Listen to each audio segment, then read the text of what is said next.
Hai, balik lagi di series review. Kali ini kita akan membahas series Monarch Legacy of Monster season kedua episode pertama. Karena ini season kedua, jadi kamu harus nonton season pertamanya dulu ya biar kamu bisa relate. Link ada di deskripsi. Sebagai pengingat, di akhir season pertama, Cat dan yang lainnya jatuh ke Hollow Earth. Di sana ia menemukan neneknya Keiko yang dikira sudah meninggal namun ternyata masih hidup. Ia berhasil menyelamatkan Keiko, namun Lim mengorbankan diri sehingga masih di Hollow Earth. Dan saat kembali ke dunia atas, ternyata 2 tahun sudah berlalu. Apa yang terjadi di season kedua ini? Tanpa berlama-lama, mari kita bahas. Setelah Cat dan yang lainnya diselamatkan, ternyata itu dilakukan di Skull Island tempat tinggal Kong. Kong mengamuk dan menghancurkan markas Monarch di sini. Untungnya, Cat dan yang lainnya bisa menyelamatkan diri tepat waktu dengan helikopter. Mereka tidak tahu kenapa, namun terlihat kalau Kong sangat marah. Waktu berlalu, Keiko yang merupakan nenek Cat dan Kentaro dirawat. Ia tinggal selama 57 hari di Hollow Earth namun setara 50 tahunan di dunia atas. Tubuhnya masih harus menyesuaikan diri sehingga ia akan dikarantina lebih dulu. Ia panik karena yang ia khawatirkan adalah anaknya Hiroshi. Keiko tidak berbahaya sehingga ia tidak ditahan berlebihan. Ia menemukan jalan keluar dan Hiroshi, anak Keiko, mengejarnya. Ternyata saat ini mereka sedang di atas perahu Monarch menjauh dari Skull Island. Di dalam perahu kita akan melihat Tim dan Verdugo, Deputi Monarch. Saat ini mereka sedang panik karena kehilangan beberapa nyawa atas amukan Kong sebelumnya. Tim pikir ada sesuatu di pulau yang membuat Kong gelisah namun ia tidak tahu itu apa. Vertigo bertanya pada Brenda yang merupakan mantan bos Cora. Monarch dan perusahaan Brenda, Apex, bekerja sama untuk menyelamatkan Cat. Vertigo pikir Apex melakukan sesuatu namun Brenda membantahnya. Tim yakin kalau terjadi sesuatu karena selama 2 tahun Kong membiarkan Monarch membuat markas di sana. Tim adalah penghubung antara Monarch dan Apex. Mereka sudah melakukan tes berkali-kali namun Kong tak pernah mengamuk. Tim yakin ada sesuatu yang berbeda yang terjadi. Kemudian Verdugo menemui Cat dan yang lainnya. Keiko masih ingat Lee yang berkorban sehingga ia masih di Hollow Earth. Everybody just calm down, please. I would like to know who's in charge. Keiko adalah pendiri Monarch, namun saat ini posisi Verdugo lebih tinggi darinya. Kondisi Keiko masih buruk karena belum terbiasa di dunia atas. Namun ia ingin segera mungkin menyelamatkan Lee di Hollow Earth.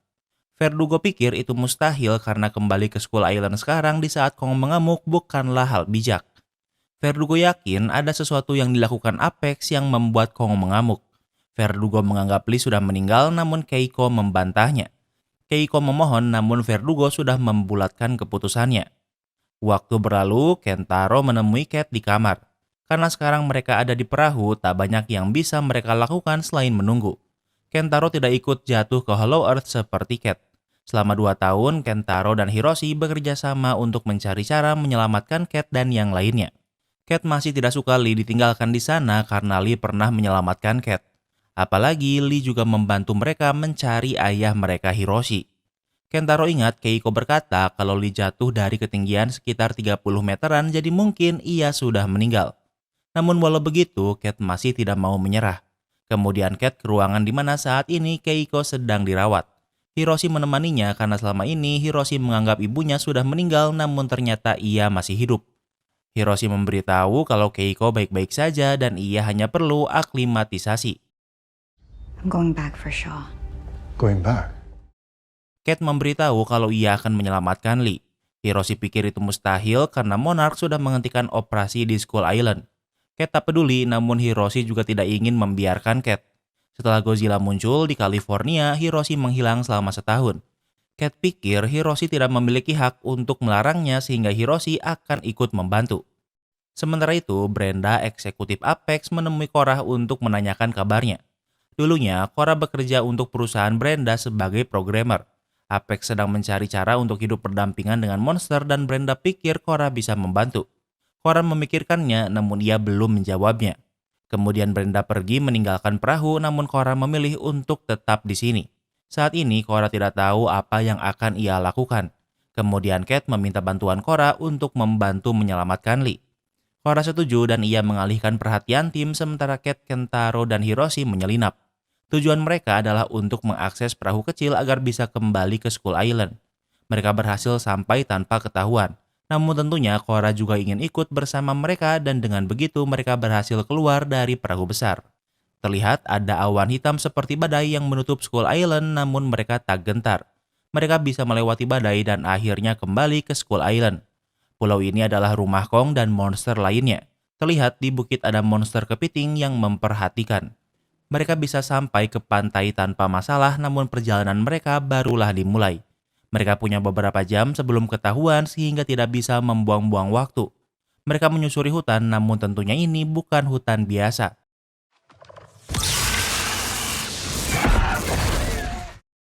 Hutan ini dipenuhi monster besar yang saling memangsa. Bahkan ada burung yang bisa menembakkan listrik sehingga yang bisa mereka lakukan adalah bersembunyi.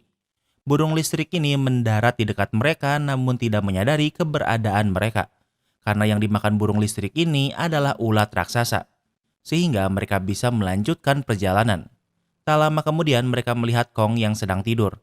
Bagi Kong mereka hanyalah semut yang tak berarti. Namun walau begitu mereka masih berjalan dengan hati-hati karena takut dan juga takjub.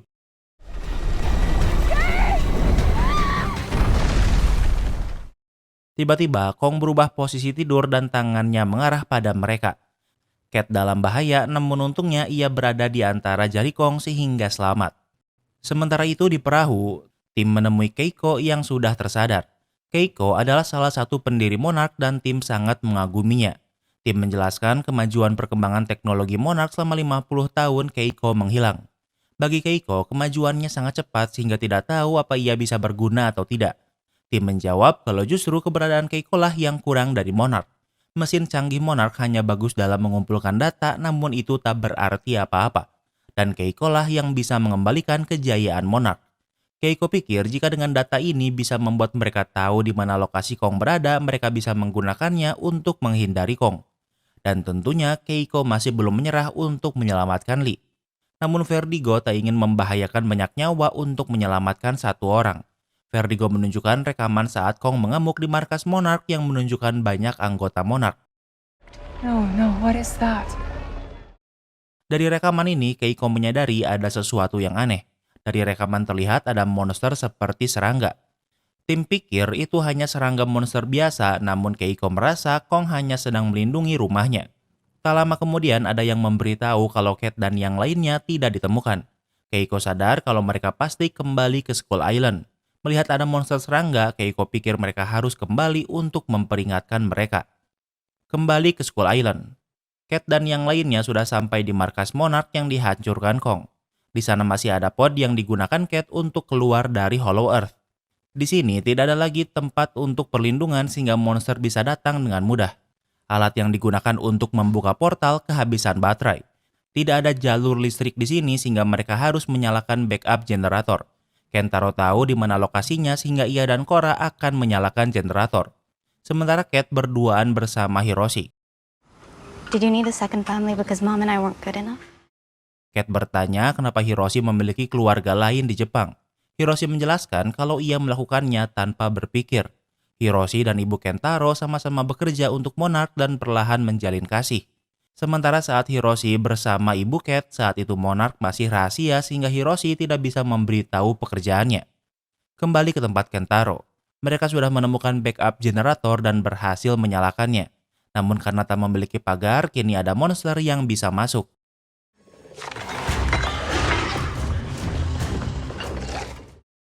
Mereka tidak memiliki senjata sehingga yang bisa mereka lakukan adalah melarikan diri. Dengan menggunakan forklift, Kentaro berhasil membunuh monster ini. Sementara itu di Hollow Earth, sesuai dugaan Keiko, kalau Lee memanglah masih hidup. Ia tak tahu apa yang harus ia lakukan sehingga ia hanya berjalan-jalan. Tak lama kemudian ada monster bagong yang muncul ingin menyerangnya. Lee tak bisa lari sehingga ia hanya bisa melawannya 1 lawan 1. Kembali ke Skull Island. Keiko, tim dan Vertigo ke Skull Island dengan menggunakan beberapa helikopter untuk menyelamatkan Cat dan yang lainnya. Cat dan yang lainnya bisa melihat helikopter yang datang sehingga waktu mereka tak banyak. Hiroshi memberitahu saat ia membuka portal ia berada di kondisi yang optimal. Namun situasi sekarang jauh dari kata optimal. Hiroshi bisa membuka portal namun entah apa yang akan ikut dari Hollow Earth. Mundur ke tahun 1957 di Chili, kita akan melihat Keiko dan Lee saat masih merintis Monarch. Selain mereka, ada juga Bill dan mereka bertiga adalah pendiri Monarch. Mereka pergi ke sebuah pulau kecil. Kapten yang mengantar mereka ingin segera pergi dari pulau ini seolah tahu sesuatu. Ini adalah sebuah pulau kecil yang kebanyakannya orang bekerja sebagai nelayan. Mereka tidak melihat siapapun namun melihat beberapa simbol aneh. Saat melihat orang pun terlihat mereka defensif pada Keiko dan kawan-kawan. Di tengah kampung mereka melihat sebuah batu yang diukir. Di batu ini dipenuhi ukiran simbol yang sering terlihat di sini. Namun yang aneh ada noda seperti noda darah di batu ini. Untuk mencari informasi mereka pergi ke satu-satunya bar di desa ini. Walau masih siang namun bar ini lumayan penuh. Suasana di bar ini suram apalagi pada orang luar.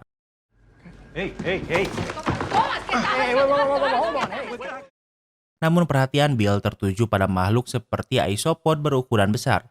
Bill yang penasaran ingin mengambil foto namun ada warga yang menghentikannya dan menyerangnya. Bill pikir yang ia lakukan tidak merugikan siapapun namun pria ini tidak menyukainya. Untungnya ada pria lain yang menenangkan situasi. Namun walau begitu Bill masih dilarang untuk mengambil gambar kemudian mereka pergi dari bar untuk sekarang. Di malam hari mereka kembali ke bar karena tidak ada tempat lain untuk makan. Tidak bisa mengambil foto tak membuat Bill menyerah dan sekarang ia menggambarnya dengan sembunyi-sembunyi. Walau sejauh ini tidak ada masalah namun Lee bisa tahu kalau warga lokal tidak suka mereka ada di sini. Lee ingin mereka segera pergi namun Bill pikir justru mereka menyembunyikan sesuatu. Tak lama kemudian bartender mendekati Bill dan mengajaknya berdansa. Bill awalnya menolak namun bartender bersikeras sehingga Bill menerima ajakan dansa ini. Tujuan bartender ini mengajak Bill menari adalah untuk berbicara. You want to know about this? Bartender menunjukkan tatonya dan ia pikir Bill datang untuk menyelidikinya. Bill mengiyakannya dan bartender bertanya kenapa Bill ingin tahu. Bill menjelaskan dulunya ia adalah seorang pelaut. Suatu hari ada monster di laut yang muncul dan menghancurkan perahunya. Sejak itu Bill mulai mencari tahu tentang monster di dunia. Bartender menjelaskan bagi orang di sini makhluk ini bukan monster melainkan Tuhan yang mereka sembah. Mereka akan melakukan apapun untuk menjaga rahasia mereka sehingga Bill dan yang lainnya dalam bahaya. Kemudian Bill, Keiko, dan Lee keluar bar dan melihat bulan bersinar indah. Bill masih bersikeras untuk mencari tahu tentang monster di sini sehingga tak berencana pergi. Tak lama kemudian bartender datang menemui mereka. Bartender bertanya apa Bill memberitahu yang lain apa yang ia beritahu. Bartender memberitahu kalau berbahaya untuk mereka tetap di sini namun Bill masih penasaran. Keiko juga penasaran karena yakin warga lokal menyembunyikan sesuatu. If I show you, you will leave? Bartender bertanya jika ia tunjukkan apa mereka mau pergi. Kemudian bartender mengajak mereka ke sebuah gua. Perjanjiannya adalah setelah bartender menunjukkannya mereka akan meninggalkan pulau ini. Dari dinding gua terlihat ada fosil monster seperti isopod besar. Yang ingin ditunjukkan bartender adalah sebuah gambar kuno di dinding gua. Monster yang dipenuhi tentakel ini adalah dewa yang orang di pulau ini sembah. Monster ini hidup di laut dan memberkahi laut sehingga dipenuhi ikan. Kembali ke masa sekarang, Vertigo melarang Hiroshi untuk membuka portal. Hiroshi setuju, bahkan Keiko juga melarang Cat untuk membuka portal.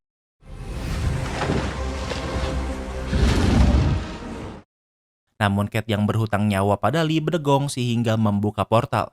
Saat portal dibuka, hal ini membuat Kong terbangun. Pod tersedot ke dalam portal dan karena portal yang terbuka membuat monster bagong tidak jadi menyerang Lee. Lee sadar kalau ini adalah pertanda penyelamatannya. Ia menemukan pod yang bisa ia pakai, namun ia melihat gunung yang bergerak. Ada juga banyak monster isopod yang berlari. Lee langsung ke pod untuk pulang. Ia melihat dari gunung muncul monster bertentakel seperti yang orang pulau sembah. Sementara Lee langsung masuk ke pod dan bersiap kembali tersedot portal. Namun seperti dugaan Keiko, monster besar ini juga ikut ke dunia atas. Cat bisa melihat kalau ada monster yang keluar namun monster ini berjalan menjauh. Namun salah satu tentakelnya mengenai Vertigo hingga terpental dan kemungkinannya membunuhnya.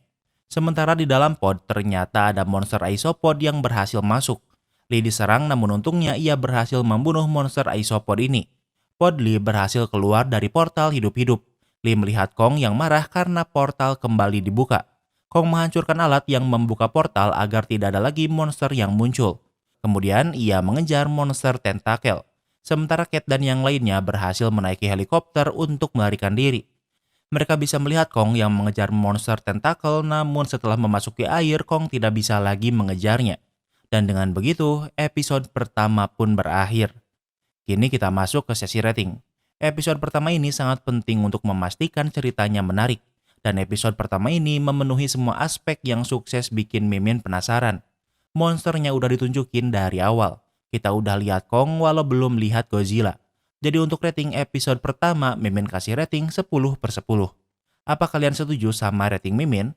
Jangan lupa like video ini kalau kamu suka dengan video ini dan jangan lupa juga cek video kita lainnya. Terima kasih sudah menonton dan sampai bertemu lagi di episode berikutnya.